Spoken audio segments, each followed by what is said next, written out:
How did the chemical makeup of our planet's core shape its geologic history and habitability? Life as we know it could not exist without Earth's magnetic field and its ability to deflect dangerous ionizing particles from the solar wind and more far-flung cosmic rays. It is continuously generated by the motion of liquid iron in Earth's outer core, a phenomenon called the geodynamo. Despite its fundamental importance, many questions remain unanswered about the geodynamo's origin and the energy sources that have sustained it over the millennia. New work from an international team of researchers, including current and former Carnegie scientists Alexander Goncharov, Nicholas Holtgrewe, Sergey Lobanov, and Irina Chuvashova, examines how the presence of lighter elements in the predominantly iron core could affect the geodynamo's genesis and SU. Their findings are published by Nature Communications. Our planet accreted from the disk of dust and gas that surrounded our Sun in its youth.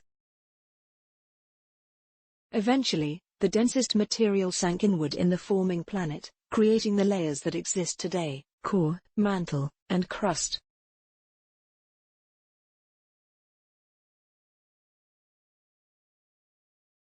Although the core is predominantly iron, seismic data indicates that some lighter elements like oxygen, silicon, sulfur, carbon, and hydrogen were dissolved into it during the differentiation process. Over time, the inner core crystallized and has been continuously cooling since then. On its own, could heat flowing out of the core and into the mantle drive the geodynamo? Or does this thermal convection need an extra boost from the buoyancy of light elements, not just heat, moving out of a condensing inner core? Understanding the specifics of the core's chemical composition can help answer this question. Silicates are predominant in the mantle, and after oxygen and iron, silicon is the third most abundant element in the Earth, so it is a likely option for one of the main lighter elements that could be alloyed with iron in the core. Led by Wen-Pin of Academia Sinica and National Taiwan University, the researchers used lab-based mimicry of deep Earth conditions to simulate how the presence of silicon would affect the transmission of heat from the planet's iron core out into the mantle. The less thermally conductive the core material is, the lower the threshold needed to generate the geodynamo, Goncharov explained. With a low enough threshold, the heat flux out of the core could be driven entirely by the thermal convection, with no need for the additional movement of material to make it work.